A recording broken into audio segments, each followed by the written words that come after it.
friends, it has been a little while, and I've definitely missed being out here with all of you. The last couple of months have looked a little different around here.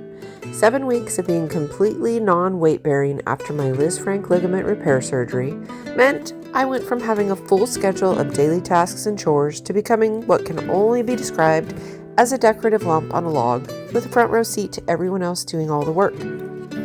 I'll be honest, one of the hardest parts wasn't just being stuck in bed. It was not being able to do all the little things I normally take for granted. I couldn't keep up with the house, and I couldn't care for my barnyard animals. I had to rely on my family for just about everything.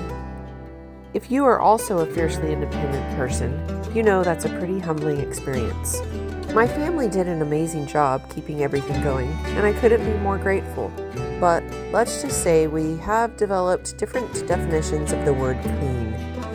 I have a sneaking suspicion that the dust bunnies have officially claimed squatters' rights, and I'm pretty sure the laundry has been reproducing while I wasn't looking.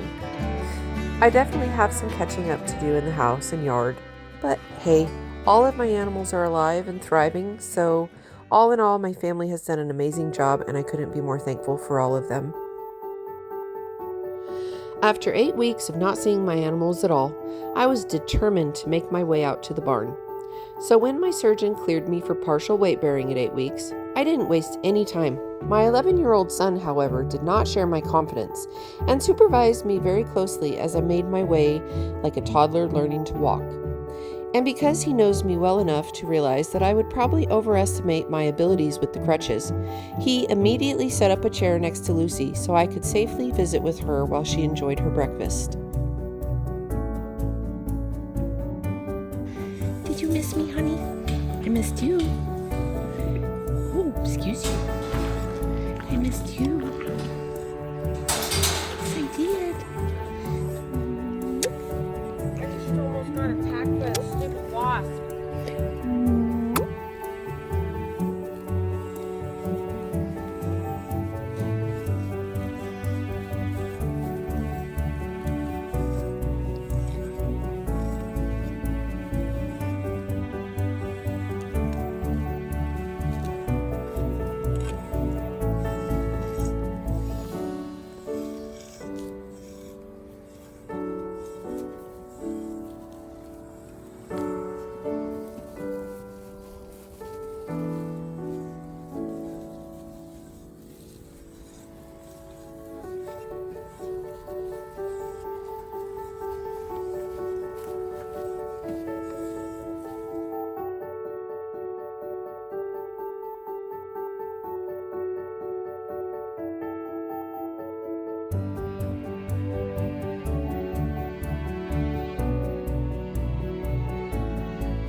Jack, are you supposed to be sitting on that?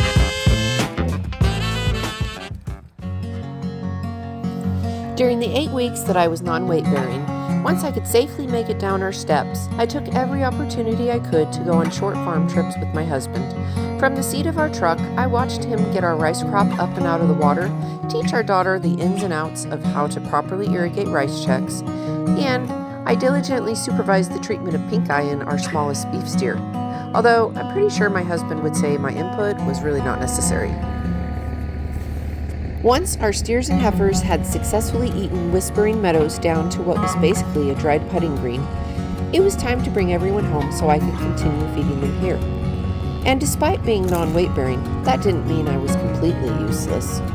The doctor didn't say I couldn't drive, so I put my pedal to the metal in my side-by-side and helped my husband get everyone loaded up into the trailer. I may not have been able to walk, but I could still boss people around easy enough, which is a role I am well qualified for. On that particular day, I may have been the farm's least mobile employee, but somehow I still made the payroll. My mornings sound a little different now. I used to enjoy a nice quiet morning, but apparently that was before I moved a small herd into my backyard. And my morning greeting crew is not subtle about it. They prefer to announce their desire for breakfast at full volume until they are certain the whole neighborhood has heard them. Hey, Luce.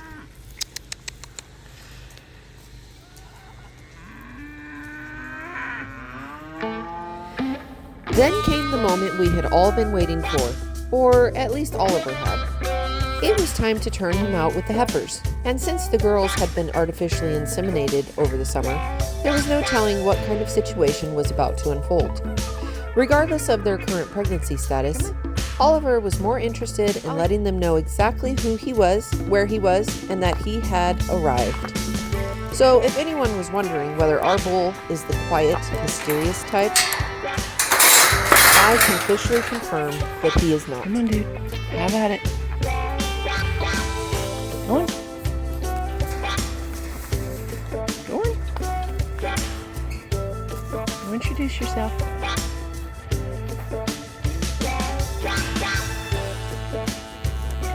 Whoa!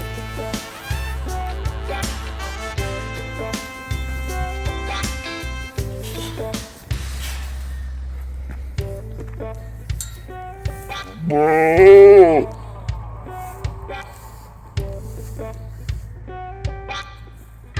Whoa!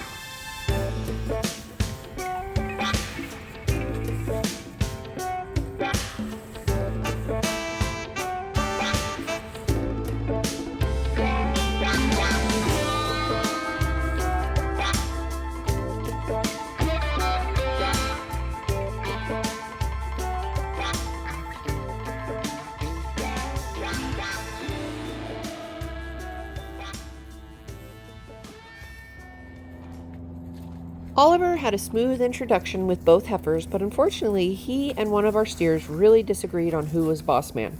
I missed most of the chaos because I kept setting my camera down to try to intervene safely.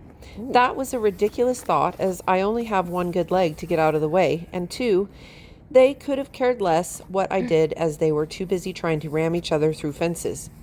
Is this normal behavior between a steer and a bull? I have no idea. Would they have worked it out? Maybe. But I erred on the side of caution and finally got them separated. I then put the steers in with Lucy, and that same steer proceeded to push Lucy halfway across the bullpen and rammed her into the barn wall. Thankfully, no one was injured, but whew, it was a stressful morning. I quickly let Lucy out of that pen, and now the two steers are there by themselves. And here I was blaming poor Oliver for a suspected attitude problem. Ollie, you're being crazy.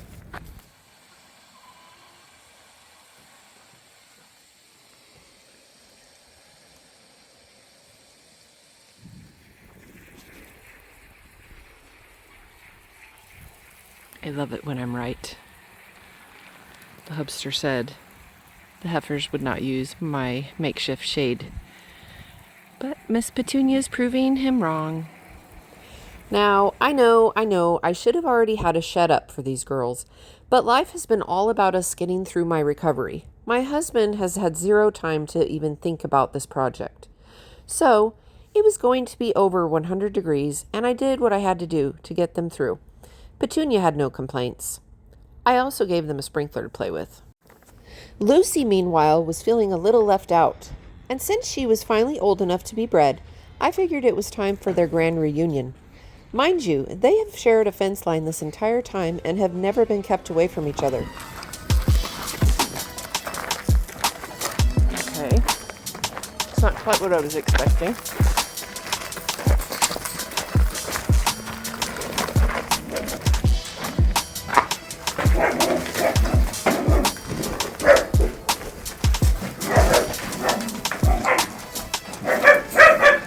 Max, stay out of it. Wow. You can't push him around anymore, Luce. They had lived happily together until Oliver was about a year old, so naturally I assumed it would be all roses and champagne. Well, apparently I have learned nothing. Here we go Max, again. out. A great battle ensued, but luckily it only lasted for about 20 minutes. Apparently Lucy won because Oliver turns and heads the opposite direction if she even looks at him. All I know is they had better figure things out because I am expecting a fluffy bundle of joy come next spring. Okay, he's gonna be nice.